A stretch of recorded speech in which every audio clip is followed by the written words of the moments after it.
In today's video, I'm showing you how to make raw food. We're going to talk about the ingredients and a bit of the process. So let's jump right into it. But before we do that, don't forget to subscribe.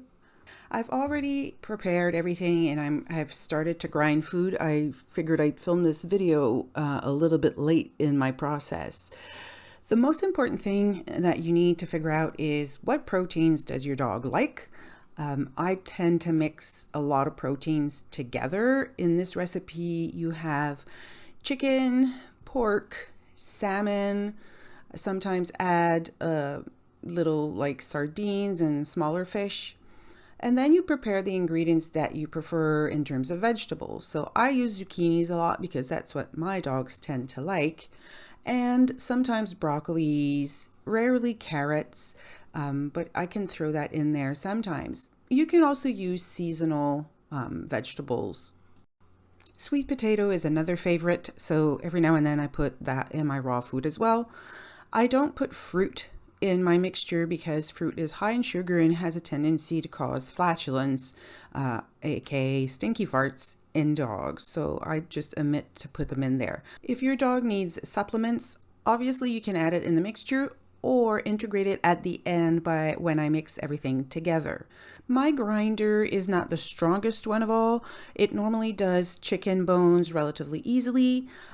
Turkey, the femurs are a bit hard. The chest plate is also sometimes a little bit hard, but I can still manage to grind them. Anything bigger or denser than that, this machine cannot do.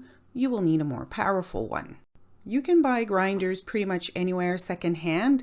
Just make sure that the engine is powerful to grind the type of bone that you'll be using in your dog's diet. I'm changing bowls because the yellow one is full, and then I'll continue my process.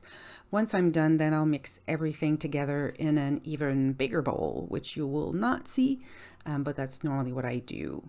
Most grinders come with adjustable dies. I'm using the biggest one because obviously my dogs are big. But if you have a cat or a smaller dog, there is a smaller die, which means that the meat and the bones are grinded even smaller. When I grind my ingredients, I try to alternate between different meats and vegetables just because it makes it easier to mix and blend everything at the end. I'm going to fast forward this video with a little bit of music, so enjoy.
I finished grinding, so here I'm going to show you what are the parts. Don't forget to unplug the machine before you do this. Press the safety release button and then remove the grinder. First, you're going to have to remove the ring nut. So that's what I'm turning right here. Now I'm going to remove all the other pieces in one chunk and show you them individually. The body of the grinder can be filled with meat and leftovers, so I like to kind of scratch everything out. This is what it looks like. You have meat and leftovers in there. So I just take my fingers and I will scratch that out.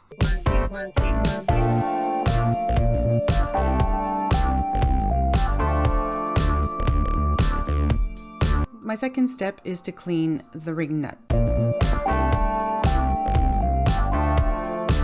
The following part to clean is the die, or what's called the meat plate. A lot of food gets stuck in the die, so you really want to make sure that you clean it and tap it so that you can get rid of all the meat. If not, it will dry and stick in those holes and then make it very hard to clean. Sometimes the blade gets stuck on the shaft. Be careful when you clean the shaft and you get to the top where the blade finds itself. It's very sharp and you can cut yourself, so be careful. I'm removing the blade and I'll continue to clean the shaft.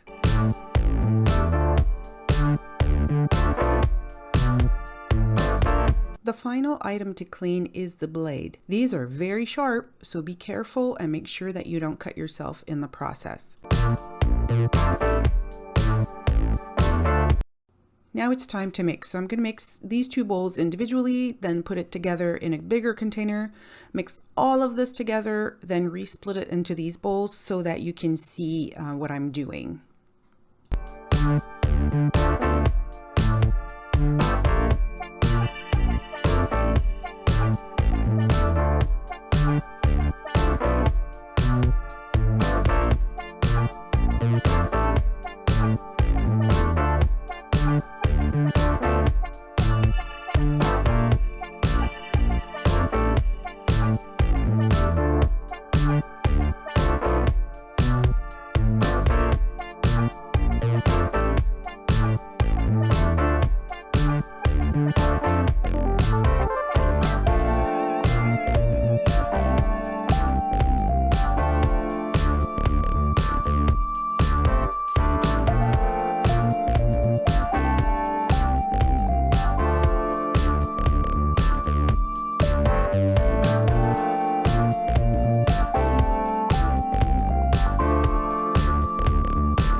I changed my glove to be a little bit cleaner on camera, and now I'm going to start measuring the portions for each dog. So Albert has smaller containers, Harriet has bigger because they contain different amounts. And I'm going to do this until there's no more food left.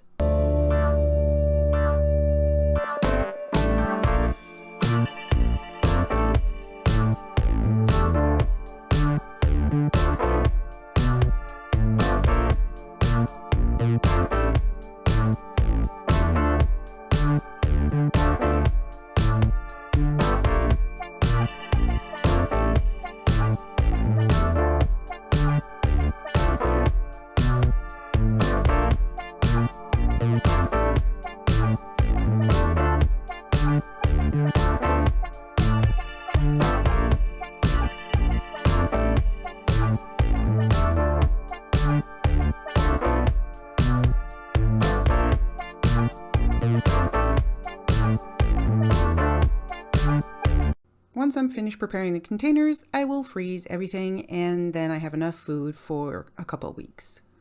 If you have any questions, please ask them in the comment and I will be happy to answer them because I do read everything that you write. In the meantime, this is me signing off and saying ciao for now, and don't forget to subscribe and click the little notification bell.